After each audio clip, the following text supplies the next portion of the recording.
Hi everyone, good morning, good afternoon, good evening, wherever you are.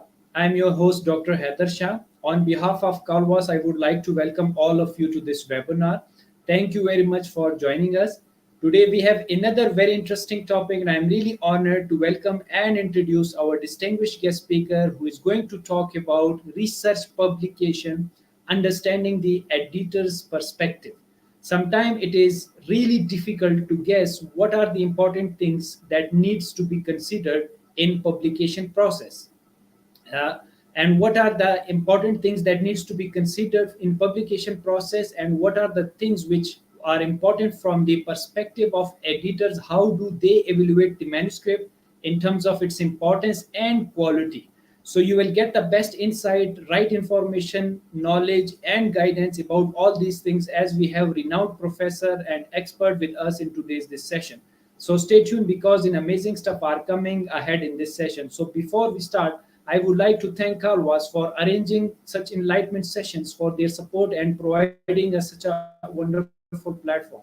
The aim of Carvas is to give you the opportunity to connect and interact with world-renowned speakers, academic leaders, teachers, authors, researchers, experts, professionals, and businessmen to share their views, experiences, and tips which will create an impact and will enable you to learn and develop yourself in order to grow and transform individually, as well as to contribute to the world in a positive way. As our slogan is come, learn, and share knowledge. So today we have a special and distinguished guest speaker. He is well-known personality in academia and industry. He has a vast experience and exposure. We always see him on different platforms, conferences, symposiums, etc., while contributing to the field and world.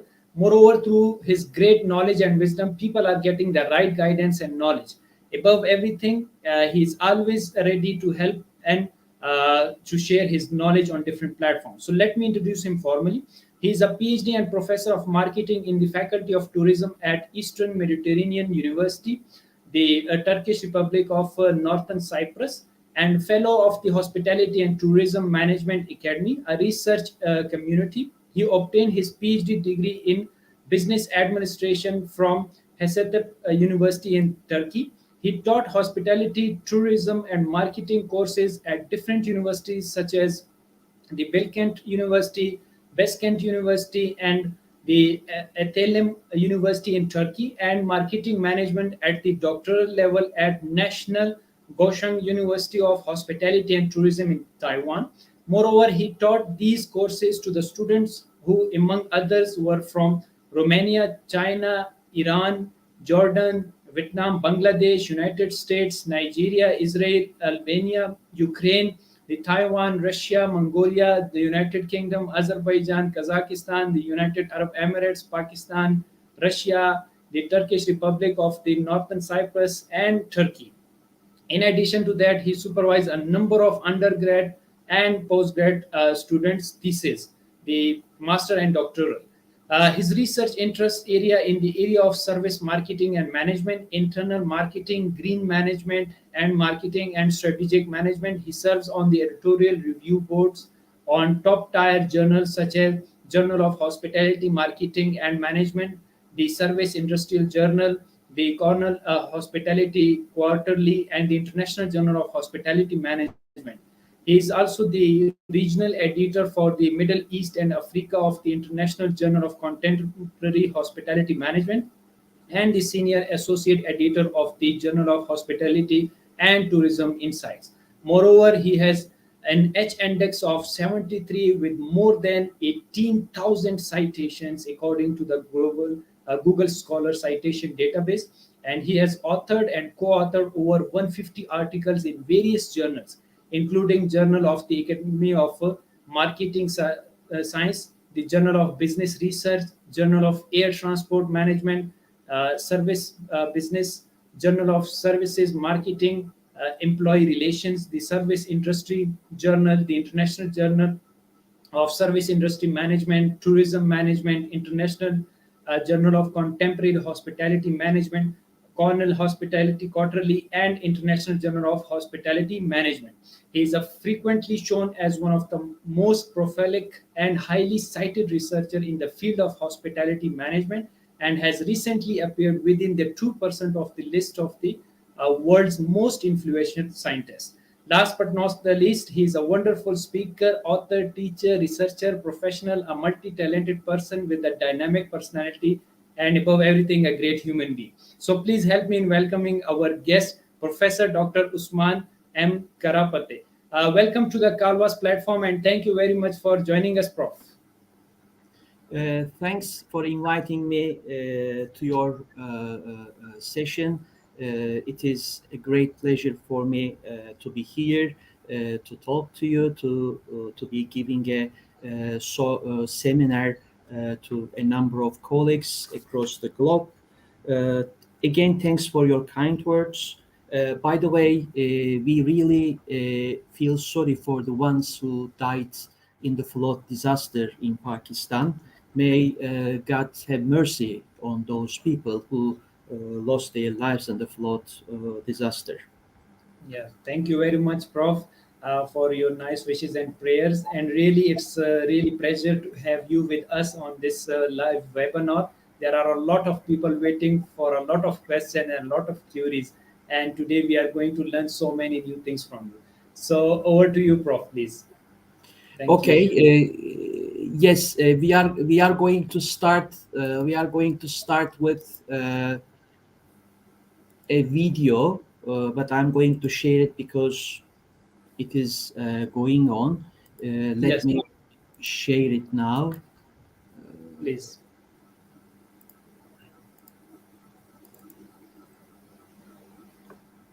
Just a second. Give me 1 minute. Please, Prof, please take your time. Okay. As we have received a lot of questions for this session, Prof.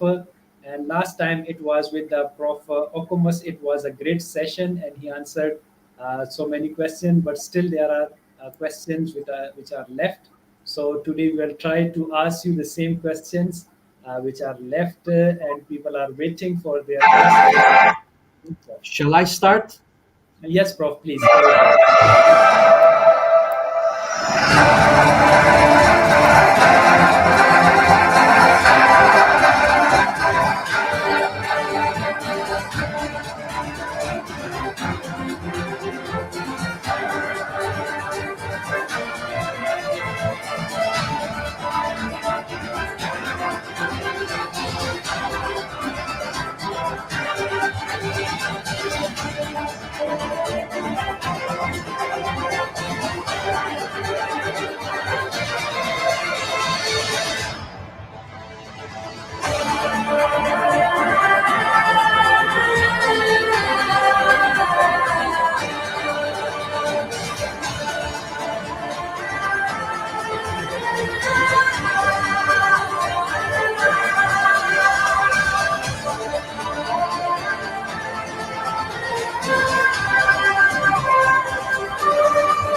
Okay. What a fascinating video it was, Prof. Really very inspiring one. Yeah, this was the promotional video of my university. It is a Times Higher Education ranked university, and our university in the field of hospitality and tourism, according to 2022 global ranking of academic such subjects, Wow, hospitality and tourism management, it is ranked 14th in the world, 8th in Europe, and number one in Turkey and Cyprus. wonderful, So Prof. we Congratulations, teach. Prof. Yeah, thank you. We have undergraduate programs. We have different undergraduate programs. We have master in tourism management, and we have PhD in tourism management. So I Wonderful. started to give. I wanted to give information, brief information about my university and my faculty, especially Sure, to the ones living in the Far East, in Asian region. Although we have too many students from different countries, more than 100 countries across the globe, I wanted to share such information with you and the audience. As you have already presented, I am the senior associate editor of the Journal of Hospitality and Tourism Insights. It is the sister journal of the International Journal of Contemporary Hospitality Management. If I'm not mistaken, 10 or 15 days ago, the editor-in-chief, Dr. Okumus, presented detailed information about JHTI. I'm not yes, going to give such details. I'm not going to repeat this, but at 4 o'clock, I checked the system, and the number of submissions increased to 407 for the Journal of Hospitality and Tourism Insights, starting from the 1st of January till now. This is a very, very good number for such a new journal. And I also checked the system. There are no papers awaiting in the reviewer selection process. There are no papers awaiting in the reviewer invitation process. There are no papers awaiting in the decision process. I think this shows the performance of the editorial team. Our journal is receiving submissions, making detailed control in manuscripts or in these submissions, giving a decision, a desk reject decision, or sending them to reviewers. We are trying to finalize the process within 30 or 35 days, even earlier than this, based on reviewers' performance, based on reviewers' outcome. Uh, After giving this information, I want to share my slide as you taught me 5 minutes ago. yes, Uh, Share screen again. Let me go to, okay. I think I did it right. yes, Prof. Perfectly. Yes, Prof. Okay. It's visible Okay. now, Thank Prof. you. Thank you. Thank you. Let's start. Yes, it is what research publications and understanding editors' perspective. Uh, there is a traditional question: why are we interested in doing research? Why are we interested in conducting academic research? Uh, People do it because they feel they are in competition. People do it because they love doing it. They have passion for research, and it becomes their lifestyle. For example, I have been conducting academic research for years. I did the same thing when I was assistant professor. I did the same thing when I was associate professor. I did the same thing when I was appointed to be a professor. So it is my lifestyle.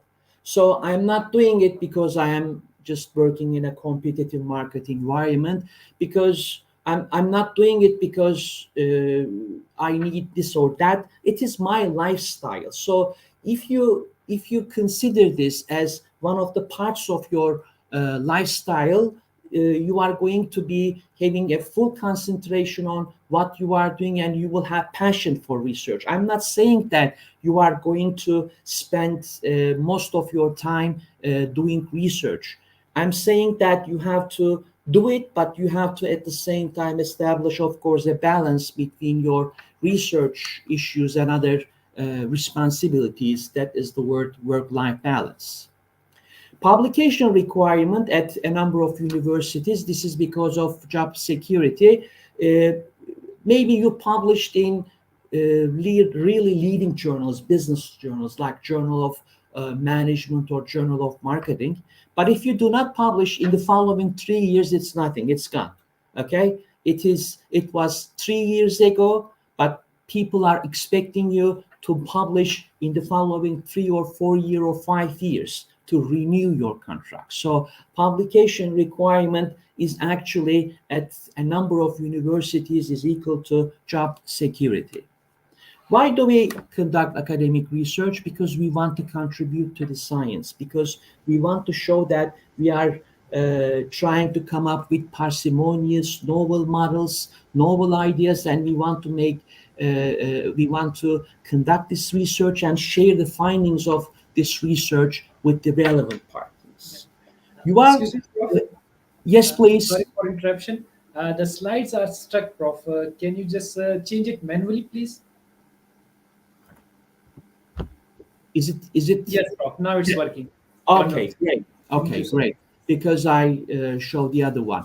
Why are we conducting academic research? Because of promotion. So this is one of the requirements of academic research. But as I said at the beginning, if we do research just because of promotion, just because of job security, the universities or the faculties or the departments are not going to have a number of satisfactory or positive outcomes, because when you got the promotion, you are not going to conduct the research. Or if you feel that there is job security regarding job security associated with that number of publications, maybe you will feel that you don't need to make any publications at that university. So this is going to be a problematic part in a department, in a faculty, or at a university. For example, I'm an intrinsically motivated person. I do not need actually too many extrinsic motivators to make publications or to do research or to read articles or to conduct research or to publish papers in leading journals or to make research designs, etc. So intrinsic motivation is one of the important personal resources for academicians. People conduct research because they receive awards. This is the external motivation part of the research and contribution to the society. For example, when I publish a paper and see that managers or the relevant parties in the society are reading this or are writing something about this in another magazine, a trade magazine, this really makes me happy. So you find that you really understand that the findings of your study or practical or management implications you are providing to the society are shared by those people. So you can increase the number of reasons why we are interested in conducted academic research. I just try to share some of them with the audience. But from my side, as an author, as an editor, lifestyle and intrinsic motivation. I'm repeating this: lifestyle and intrinsic motivation are maybe the most important issues we have to consider, at least from my perspective. When you are in academia, when you are try to collaborate with other people and publish your papers, you have to keep ethical issues, the rules and regulations in mind. You have to take into consideration these issues. Never make these mistakes. Never make these mistakes. I'm repeating this. For example, fabrication or falsification of data. Otherwise, your papers are going to be retracted from the journal, and from time to time, we see such editorial decisions in various journals.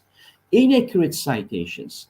As a reviewer, as an editor, from time to time, I see wrong, inaccurate citations. So, especially young researchers should find the original sources to make the citation. For example, one academician published a paper, they are using their citations. No, this is secondary reference. You have to go to the original source.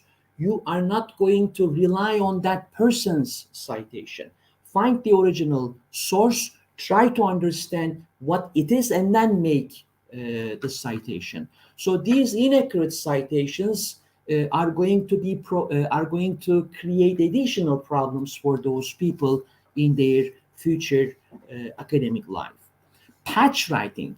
This is not, I'm not talking about paraphrasing, it's patch writing. If you change one or two verbs or some parts of the sentence, you think that you made paraphrasing. You change, you understood, you read the sentence, you understood the sentence, and you wrote the sentence, rewrote the sentence in your own words. No, you didn't do this because you only changed the verb in the sentence or the noun in the sentence. No, it is again going to be seen in the identicate or the other program's similarity report, and will show you 4% and 5% similarity. Therefore, researchers should avoid patch writing. You shouldn't submit a paper to more than one journal at the same time. Never make such a mistake. Your paper is going to be retracted, or your paper is going to be automatically rejected by the editorial office. Differences in the methods of articles prepared from the same data set. Okay, you may design a research and collect data based on related to several variables. That's fine. And you are going to produce at least two articles using the same data set. There is no problem with this. But there are two issues. Since the method, sampling, data collection, are the same, okay, you have to make sure that in the first article and in the second article, what you are writing about sampling and data collection, they are the same. Of course, you are not going to write them in this, using the same sentences, but you will say, okay, data were collected in the capital city in Pakistan. You are not going to write something else. So sampling and data collection should not differ from each other because you are using the same data set. And since you use the same data set, a number of, maybe all of the journals in our academic life, in the academic environment, would be asking for an acknowledgement showing that, yes, you use the same data set. Sometimes there are journals asking for details about how the current paper is differing from the other paper published in that journal in terms of contribution, in terms of theory, in terms of managerial implications, or in terms of theoretical or practical implications. So in order to understand these details, firstly, we have to read the author guidelines very carefully, and we have to check what COP, the publishing committee about ethics is all about, because they are the members of the COP. So therefore, we have to find out what is required, what is requested from the authors. I'm going to share something with you. This is going to surprise you. A retraction notice. I didn't share the author's name. You can find this in the system, but I didn't want to share it during my presentation. With my master student, we prepared a presentation in Professor Doğan Girsor's organization. It was organized in 2017 in Famagusta in northern Cyprus. She made the presentation, and we put an we prepared an article and submitted to a journal. Okay, but in the article we used acknowledgement. Okay, this is the example for this. Data used in this study were collected as part of the first author's master thesis and came from part of a larger project. So came from part of a larger project means it is the second or the third paper, and it is the data set coming from her thesis. So this acknowledgement guarantees that this is your data set. I don't know how that author found our paper, most probably during the review process in another journal, because we received one reject decision from one journal, or two test reject decisions. I really do not remember this because they found it inappropriate for their journal. We sometimes we even make mistakes while selecting the journal. Anyway, we submitted to International Journal of Performance and Productivity Management, and it was in online.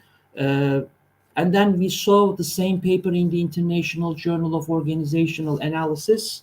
The author deleted one or two variables from the model, but used the same analysis. And the author showed that he collected the data, if I'm not mistaken, from Bangladesh. No data were collected from flight attendants in Iran. Okay, we wrote this to the editor in the International Journal of Organizational Analysis, and they solved the problem within 6 or 8 months, and they wrote that here.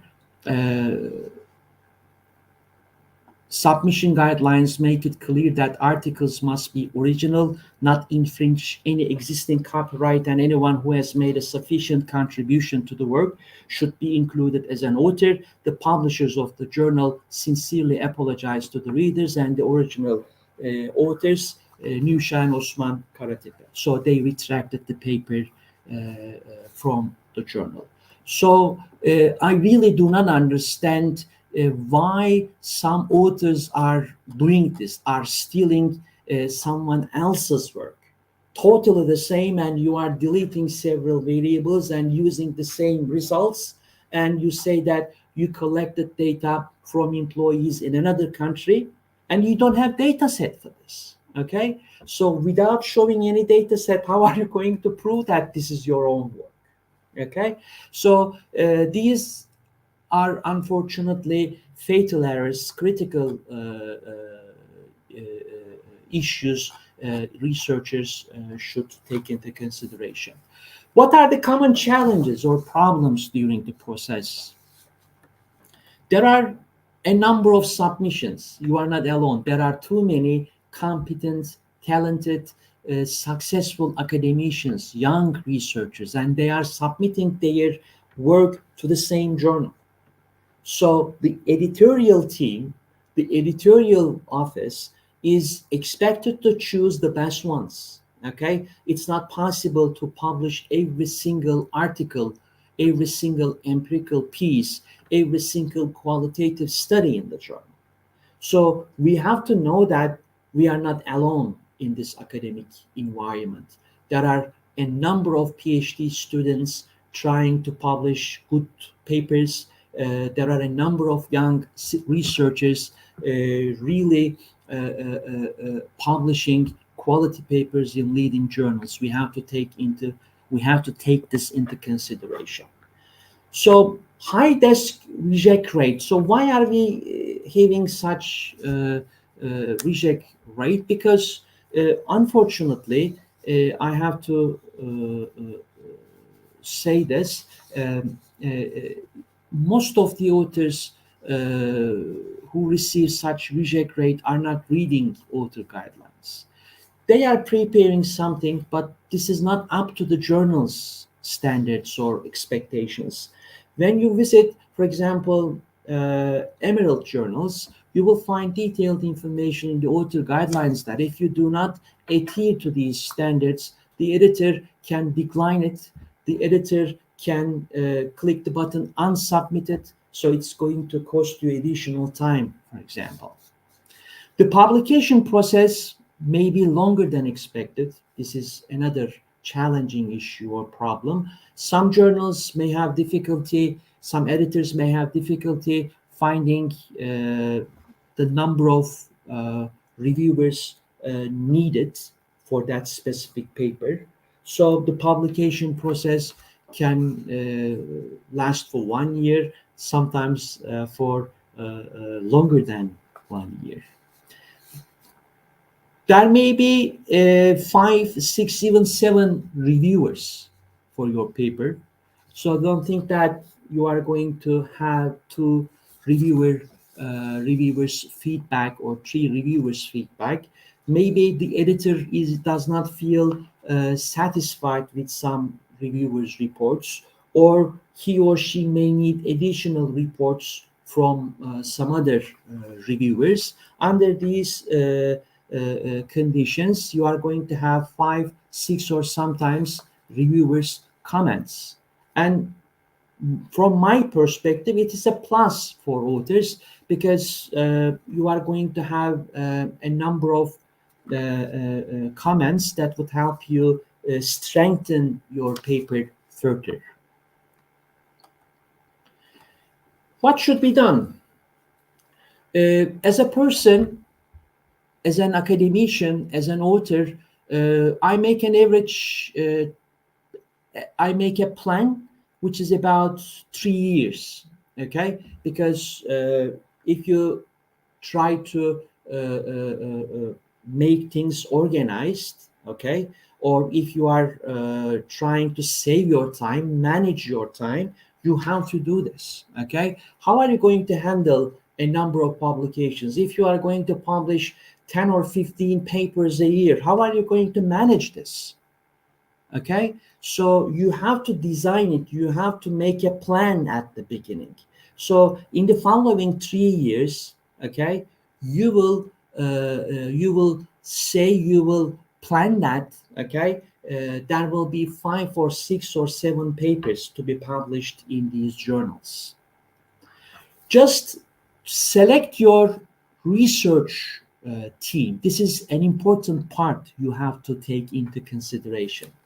Okay, but research team members, some of the research team members should know quantitative techniques or qualitative techniques or mixed methods approach or some other techniques. Okay, so 3 people are working together, 3 academicians are working together, but none of them is really knowing those quantitative issues. So when you receive a comment from one of the reviewers, how are you going to respond to that?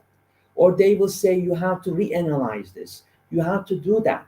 So if you do not know how to do it, how are you going to respond to the reviewer?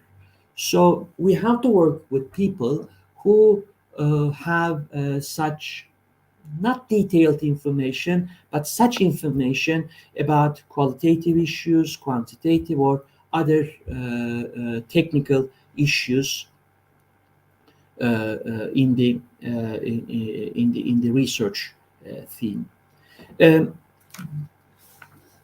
My perspective is that if someone knows his or her native language very well and can write in his or her native language, that person uh, can really write. If he or she knows English, that person can write something in English.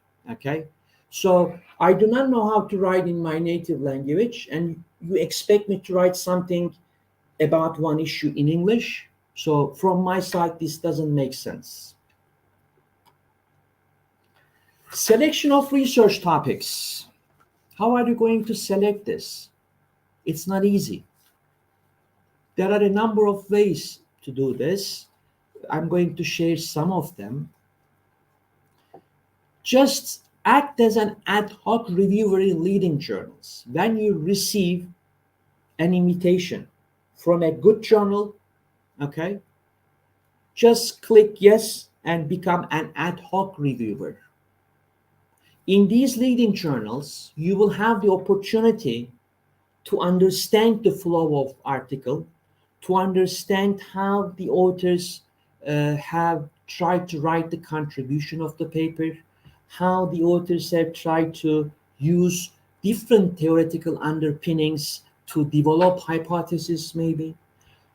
These how these authors have dealt with the issue of common method bias or common method variance if they had used, for example, self-report data, etc. So if you act as an ad hoc reviewer in leading journals, it would be possible for you to select good research topics. You have to read papers published in leading journals. I'm not saying only leading tourism and hospitality journals. Go to business journals. Go to psychology-related journals. For example, uh, uh, if your research area is related to human resource management, read the papers published in the Journal of Applied Psychology. Read the papers published in the Journal of Management or Journal of Organizational Behavior, not only the hospitality and tourism journals. If you are working in the field of marketing, just read the papers published in the Journal of Marketing, Journal of Academy of Marketing Science, Journal of Consumer Psychology, Journal of Consumer Behavior, or Journal of Marketing Research, top tier journals in the field of marketing. Okay? If you are trying to find really if you really try to find some research gaps or voids in the literature, read the meta-analytic papers, systematic papers, or the papers, such papers published in good journals, top tier journals. So in these journals, you are going to be able to find the research voids, the research gaps in your area. Follow the special issues in, for example, IJCHM, International Journal of Contemporary Hospitality Management, or special issues in Journal of Marketing, special issues in service business, for example. So it would be possible for you to understand the recent trends about these issues in the academic life. You have to share your research ideas or topics with leading or prolific scholars and receive feedback. Okay? Of course, you have to rely on these people, and those people do not need to be one of the co-authors of your co-authors in your paper. So when someone asks me to provide feedback, I'm happy to provide feedback. I'm not going to ask for an authorship if I do not significantly contribute to that paper. Therefore, especially young researchers can share their research ideas or topics with these colleagues, with these scholars, so that they can understand how this model can be developed better.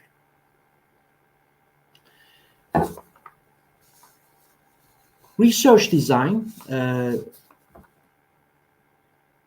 Are you interested in a conceptual paper? Are you interested in a meta-analytic paper, a quantitative piece, a qualitative piece, a paper using mixed methods approach, a bibliometric paper, or systematic review. So you have to know how you are going to design them.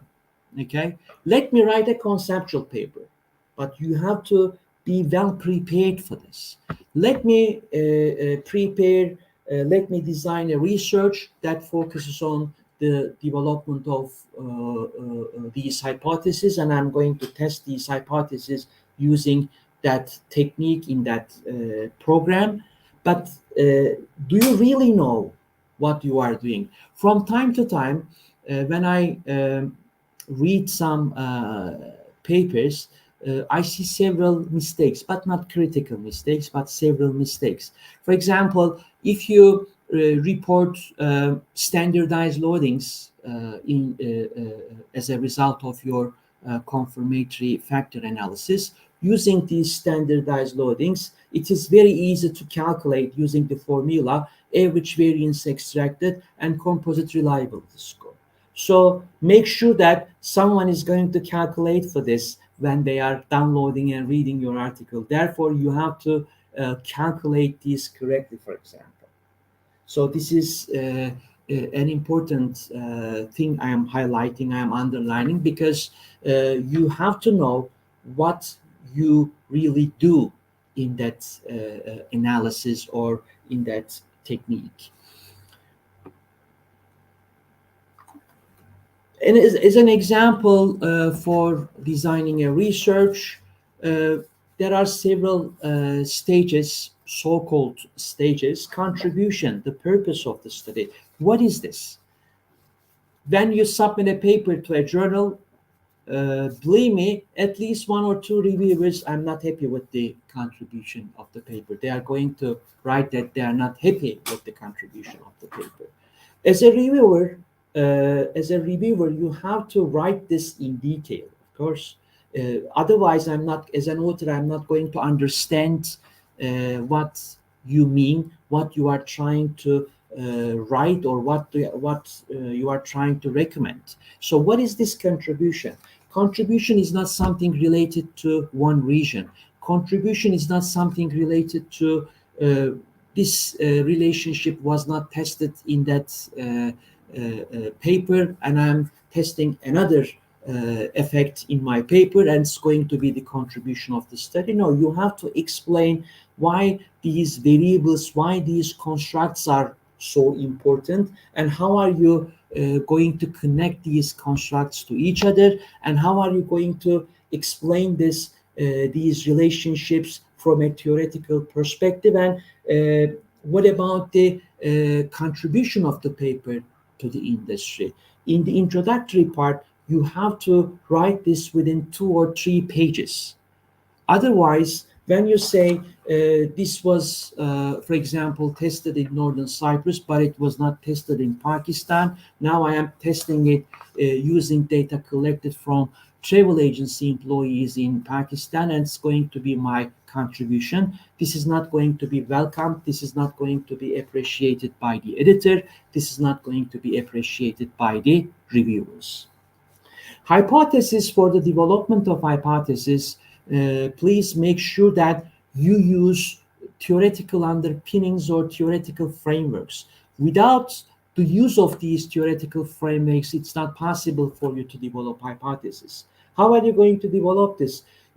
These authors conducted this research and found this.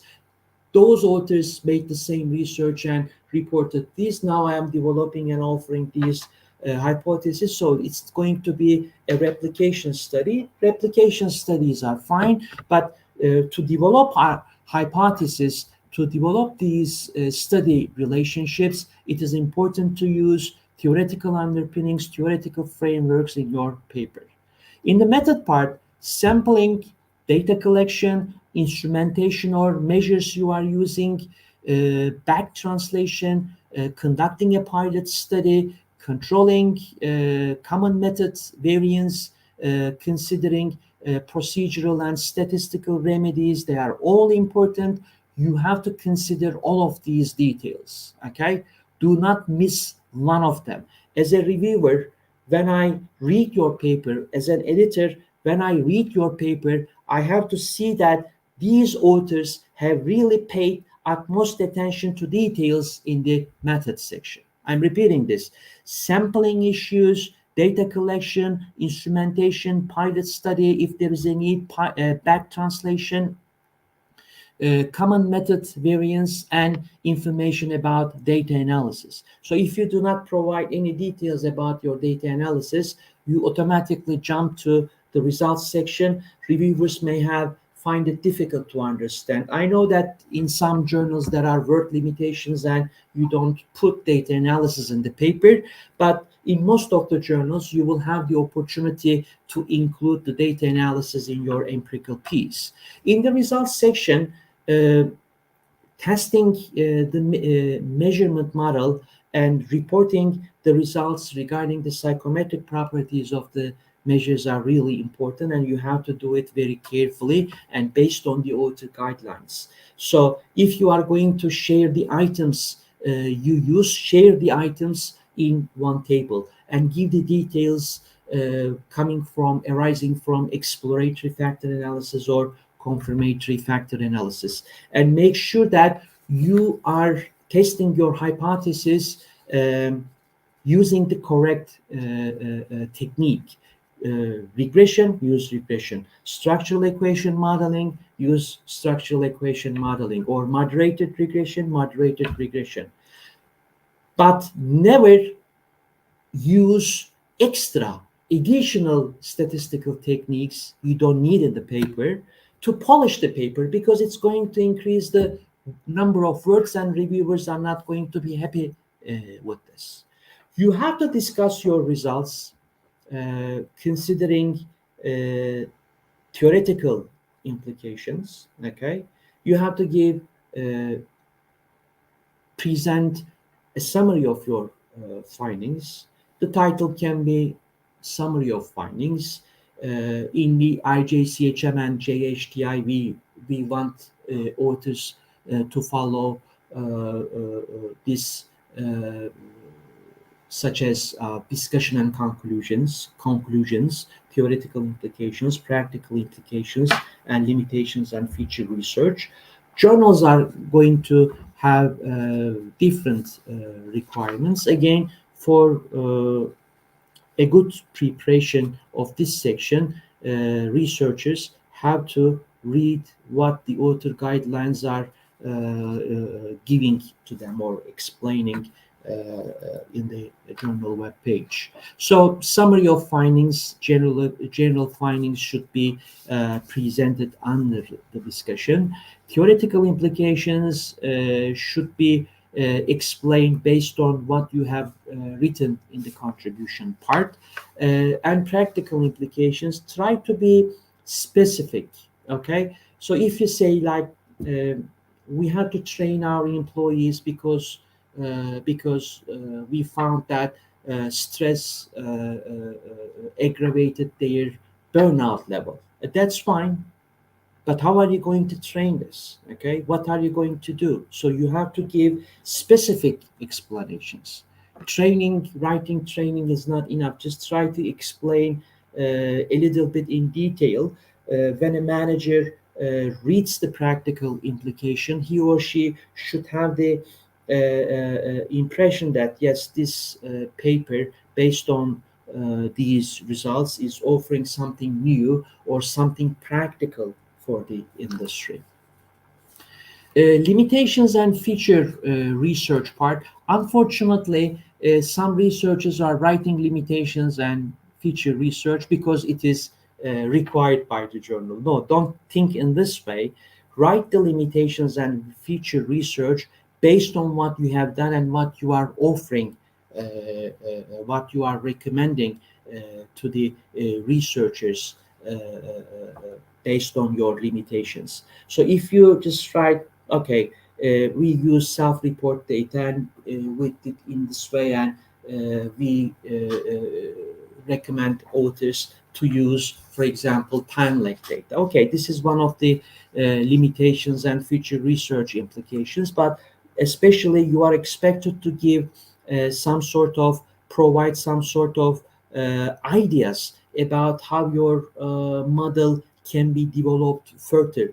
You missed some variables, maybe you may add these variables in future research. Maybe some reviewers wrote that these variables are missing in your research, and you have to put these variables as one of the directions for future research. And when I read the paper, okay, they measured, for example, green human resource management, green work engagement, green creativity, um, pro-environmental behavior, but they missed green self-efficacy, for example. They missed green adaptive performance. So when I use green adaptive performance as one of the outcomes of green human resource management, and green intrinsic motivation or green self-efficacy as a moderator on the relationship between green human resource management and green adaptive performance, this would be a very good contribution to the literature. You may write these details based on the reviewers' comments to give recommendations to researchers who are reading, downloading, reading, and citing your work. During submission process, I'm now going to finish my presentation. Submission process: choose the right journal in which your paper can be published. From time to time, personally, I also make mistakes while choosing the right journal, but it is maybe an important stage for your paper. Try to understand the topics, okay, which are related to the one you have in your paper. When you choose the right journal and you adhere to the author guidelines, you are not going to most probably have this reject in your for your paper. Adherence to the author guidelines. This is what I said at the beginning. So you have to read it, do it, please. So in the references section, authors are using APA style, but within the text, it is something else. There is no consistency. Okay, there is no consistency. Citations within the text are not consistent with the ones in the references. Uh, Researchers are using some programs for writing citations and references. Sometimes these programs are not providing the authors with the correct details. So I am recommending that the researchers check their citations, check the references again, because when I see the references part, I find that they have already used that program, but volume number, issue number are missing. The paper was published in 2022, but the system did not update it. In the references section, it is 2017. So this is a problem. So don't rely on these and read them very carefully, check them very carefully, and correct if there is such a need. Using the technical knowledge, paying utmost attention to the clarity of expression, that is readability, and providing useful implications is very important for your submission. Because when we receive submissions, personally, I check whether the authors followed the guidelines very carefully. I try to understand the contribution of the paper. I read the paper. Is it readable? Okay. I see the theoretical. I try to understand, find out what is available in the theoretical implications part. And I try to understand whether the authors wrote something new for the industry. Then I make an evaluation. Actually, we make an evaluation.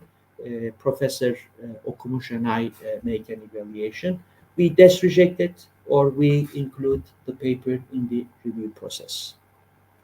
Researchers should feel free to contact the editorial office. So if you have something in your mind and you don't know the answer of it, just contact the editor or associate editor. They are going to be happy to answer your questions. Okay, maybe you may have problems finding the right journal, and you say, I want to submit this paper to this journal, but I am not sure whether this is the right journal. Just send a message, send an email to the editorial office, and they are going to share their ideas with you. They are going to provide you with feedback. So do not hesitate to contact at least our editorial office in the Journal of Hospitality and Tourism Insights. We are happy to provide the researchers, the academicians with feedback about their paper. Yes, the last issue, there are two issues I'm going to talk about. Am I exceeding the time, No, Doctor? Prof. We have unlimited time for you, Prof. Please Okay, take your okay, time. okay. Thank you, Thank Prof. you, thank you. I said you have to adhere to the author guidelines. If you exceed the word limit, if you make a number of grammatical errors, if the research topic is not in the scope of the journal, and if you really have insufficient understanding of the relevant literature and poor theoretical framework, and your contribution is really trivial, and there is a high similarity percentage, okay? Two of them will lead you to, from this list, at least two of them will lead you to desk reject decision. For example, exceeding the word limit plus a number of grammatical errors, desk reject. High similarity percentage, desk reject. The contribution is limited, exceeding the word limit, desk reject. So you have to make sure that you don't make these mistakes, okay? Therefore, uh, if you have problems writing a decent paper, okay, uh, just try to find a copy editor. So uh, it's going to be proofread, it's going to be edited. Of course, it's going to cost you some money, but this is what is expected from authors. Okay, so we cannot publish such papers. It's not possible. Sometimes the reviewers provide feedback like this paper should be edited, should be proofread, and they give examples. And we expect the authors to proofread and edit their paper. When we receive the paper in the second or third round, and I see that it's not edited, and I'm writing, this is your last chance. I'm giving the last opportunity, okay, to edit your paper. So if the authors do not do what the reviewers say, do not do what I wrote in my message, it's going to be rejected in the second, third, or fourth round. Sorry for this. The editors and reviewers' comments. As I said at the beginning, there may be 5 reviewers, there may be 6 or 7 reviewers. Do your best to address all of the comments. Okay, try to convince the reviewer. Try to understand what they have written, and if you have something unclear in your mind, send an email to the associate editor or editor in chief. You didn't understand that reviewer's comment. If the editor is unable to answer your question, he or she will contact the reviewer and the reviewer will provide you the answer, okay, or detailed explanation about this comment, okay? You may contact the editor, don't worry about this, this is fine, to explain why some of the reviewer's comments are wrong or are not viewable. Okay, so you may not want to write this as a response to the reviewer because you may think that the reviewer will reject the paper.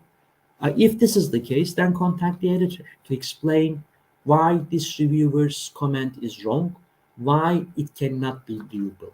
Okay? Make sure that you have responded to each comment and revised your paper accordingly. Sometimes uh, some authors are may not be willing to or are not interested in responding to each comment. No, you have to respond. Even if you don't agree with this comment, reviewers, you have to respond to this. Okay? We just give editorial comments. I am expecting the authors to respond to each editorial comment. It's not enough to write, "Thank you for your comments. We read it very carefully and we addressed all of these comments adequately." No, this is not a good response. If there are 8 or 9 comments, editorial comments, you have to respond to each comment one by one. As a senior associate editor, I am reading your paper. I am reading reviewers' comments. I am making decision. I am spending a great deal of time dealing with the paper. Why don't you answer the editorial comments one by one? I think you understood what I mean. Okay, thank you. Yes, Prof. Thank you very much for such a wonderful, I would say, learning session right from the beginning. You talked about it's the lifestyle, and you are intrinsically motivated to conduct publication and research. That was a wonderful part, and that's why you are the academic leader. That's why we have read your work a lot. We have cited your work a lot, and that's how the great leaders they are motivated. And I love the way you talked about the basic mistakes that people do while in publication process, and then how to avoid that thing.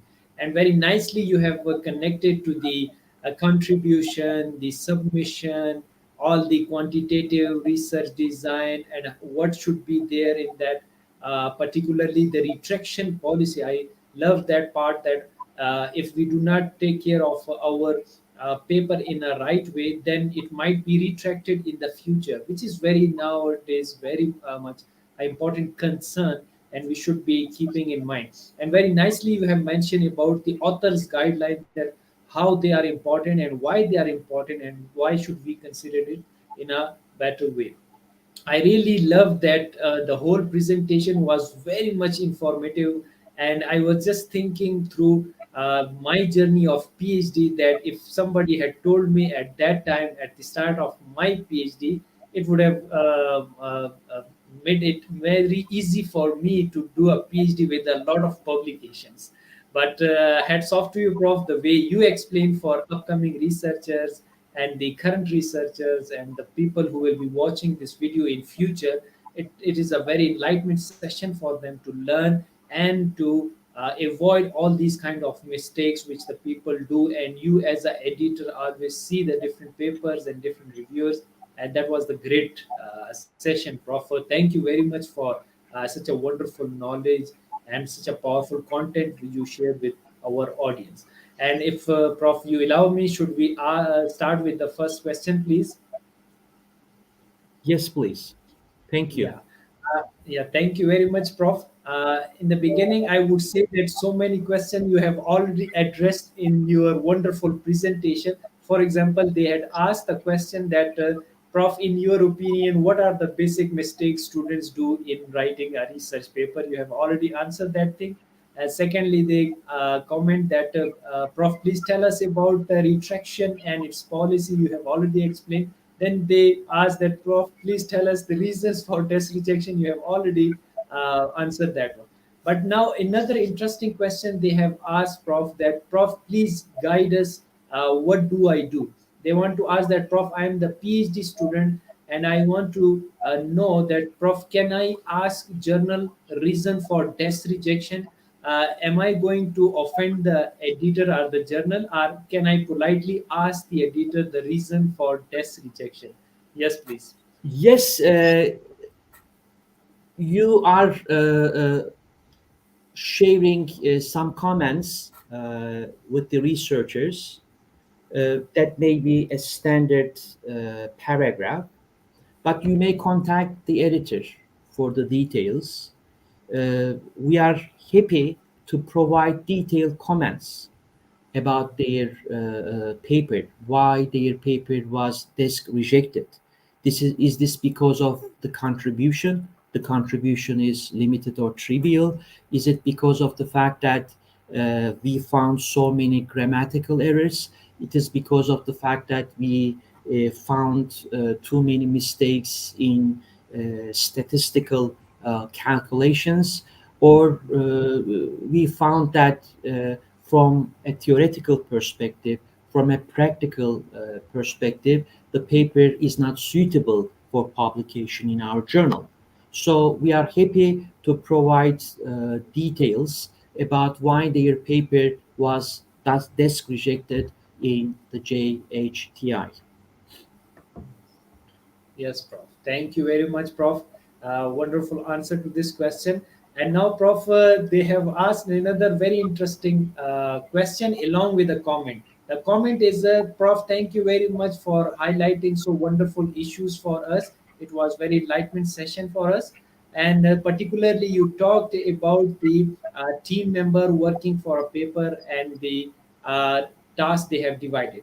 Prof, my question is that in the revision process, sometimes we take help from another person, particularly in data analysis. When he or she performs her or his task in that paper, so don't you think we should include him or her in our manuscript, or is it not ethical to include it? What's your opinion on that? Yes, please. If that person is really going to change the whole model, okay, um, or the whole results section, and based on these results, the implication section, okay, so this seems to be a significant contribution, okay.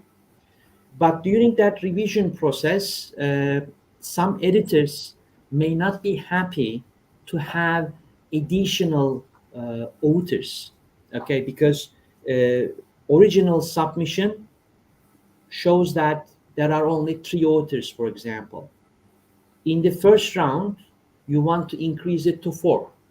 First, you have to convince the editor in chief, okay? Reviewers have come up with such comments. We do not know how to conduct this analysis, say multi-level analysis and in M plus. We don't know how to do it, and we don't have this program. Okay, we talked about this problem. We found a person, an academician. He said yes to us. As you can see, the revised paper has too many changes in the results part, in the data analysis part, in theoretical implication parts, in the summary of findings part, and this is a significant contribution. Now, the publishing companies, Emerald has started to do this. You have to fill out some forms, and each author has to sign it. And yes, this is going to be the fourth or fifth author in our paper after you receive approval from the editor of the journal. But if you, for example, if I help you with the calculation of, let's say, average variance extracted or composite reliability or some interpretation of these findings, this is not a contribution. Okay, you are not going to add this person to the paper as a co-author. It's not going to Yes. be ethical. That's wonderful answer to this question, Prof. Really, it means that they must have a justification for why they are including the author and what is the actually contribution of that author, which has a, as you mentioned, that should be a very major one, not the minor one. I think that's the superb answer for this question. And now, Prof, there is one another comment plus question they want to ask that, Prof, thank you for such a wonderful session. Prof, how do you see the role of self-citation? And please enlighten us that can self-citation be a reason in future for the retraction as well? How do you see it as editor? Yes, please. Uh, I don't think self citation is going to be a problem, but provided that you need these citations, of course. I mean, you wrote your PhD thesis in the field of work engagement, right? Yeah. Okay. Uh, I have too many papers in work engagement, and I am shown as one of the, maybe as the prolific author in this field, in the field of hospitality management, in work engagement, in the hospitality management. So if I cite five or six papers, because some reviewers asked me to do so during the revision process, there is no problem with this. But make sure that these citations are needed. Okay, are needed. Uh, if you want me to answer in this way, I will answer it. If there are some people who make citations to increase their age index, so it's not a good behavior and it's not going to be appreciated. But I don't think it's going to lead to retraction. But if you make self citation and these citations are wrong, inaccurate, and there are a number of papers like this you publish, then there may be a problem of retraction. Yeah, that's wonderful answer again, Prof. I'm really enjoying the way you are answering the different questions, and these are the genuine concerns and issue with the researchers that they face in the publication process. Prof, there is one wonderful comment for you. They have mentioned that, Prof, thank you very much. You solved a big issue for me because I was thinking that what to do because I received the contradictory reviews from the two reviewers. So I was thinking to email to the editor or not, but you solved my problem, and now I will politely email and will let know the editor regarding the contradictory reviews. Thank you. And there is one another question which is very nice, Prof. Prof, they want to ask the role of the cover letter to the editor. Yes, please. What is your opinion on that? Yes, please. Uh, I am reading the cover letter, but I am reading the cover letter to see what the author, corresponding author, has written. Uh, I am not really expecting the authors to write so many details about the contribution of the paper. I am personally reading it, but I have to see the cover letter in a way that they are writing it professionally. Okay, so the name of the editor in chief, the name of the journal, dear Professor blah blah, attached please find the manuscript blah blah, co-authored with blah blah blah, and you may give one paragraph about the paper itself, and then you thank for the consideration, and it's finished. But you have to make sure that the editor name is correct, the journal name is correct. This shows that you do your job correctly. Okay. Yeah. Yeah. Sometimes you may receive a desk reject decision from a journal, and you are using the same cover letter. You copy and paste, and you forget to change the name of the editor and the journal. So this is not going to be appreciated by the editorial office. But it's not going to lead you to desk reject decision, of course. At least from my perspective. Wonderful, Prof. Thank you very much. And Prof, there is one very interesting question, and that person has sent us 3 days back 3 times that please do include this question from my side in the session if I'm not available to see live. The question is, Prof, please guide us. Does the corresponding author profile matters? Because sometimes one of our team members says that I need to do a corresponding because my profile is strong. So does the corresponding author profile matters? Yes, please. This is the issue I do not understand. Sometimes I hear from my students saying that the professor should be the first author or the professor should be the corresponding author. No, this is wrong. Okay. This is totally wrong. The authorship is decided based on the contribution. not based on the title of the person. So I am a prolific author, so I have to be the first author in every paper? No, impossible. It's not going to be the right decision. It's not going to be ethical. So, based on your contribution, you will be the first author, or you are going to take the role of corresponding authorship. If I'm not mistaken, at some universities, corresponding authors given the credit as the first author receives. So, because of this reason, some authors may be so willing to be the corresponding author during the submission process. But personally, I do not care. The corresponding author is the most prolific author, is well known, or having that authority in the field. No, I do not care about this because we are going to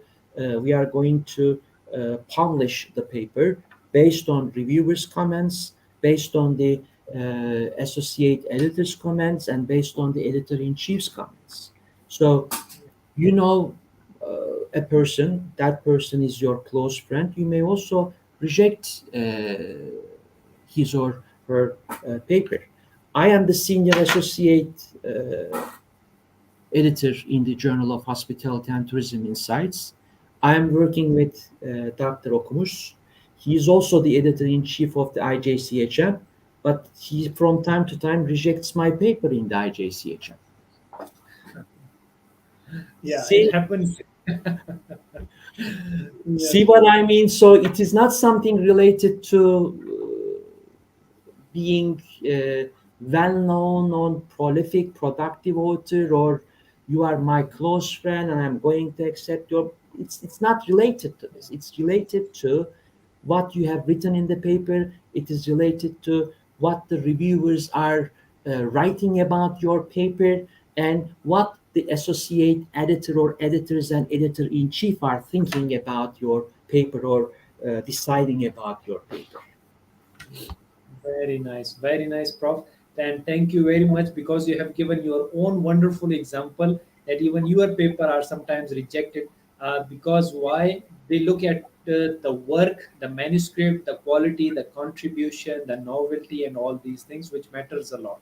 And this is what the Professor Dr. Okumas also mentioned in his session that sometimes my papers are rejected, and it happens because it's solely dependent upon the work, not the profile, not the corresponding author, or the other things.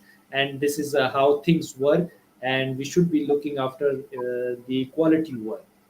One last question, Prof. Even though I'm enjoying the way you are answering, is so great, but since of the time limitation, the last question that Prof. We know your source of motivation, which is intrinsic motivation. But tell us the secret. How do you manage your time while doing so wonderful things simultaneously? Yes, Prof. Uh, I am. I start my work at 8 or 8:30, and I leave the school, faculty, the university at 6 o'clock. During that time, I have a list. I have to do this. I have to do that. Uh, at the beginning, I said you have to make a plan, 3-year plan, and I know what I'm going to publish after 3 years. It's in my table. It's in my notes. Okay, I am preparing it. I am writing it. I am collaborating with people. Data will be collected, or data are now collected. So I am coordinating this. Okay, but I'm not trying to compete with anyone, True. because I'm trying to do it because I'm intrinsically motivated and I love doing it, and I have passion for research. Of course, you have to receive support from your family members. So I have great support from my family members, from my wife. That is a plus from my side. If there is something urgent, I read it, I write it, and I respond it even at 1 o'clock or at 12 o'clock at night. And I say, okay, if I publish this paper, that would motivate me, and I focus on that.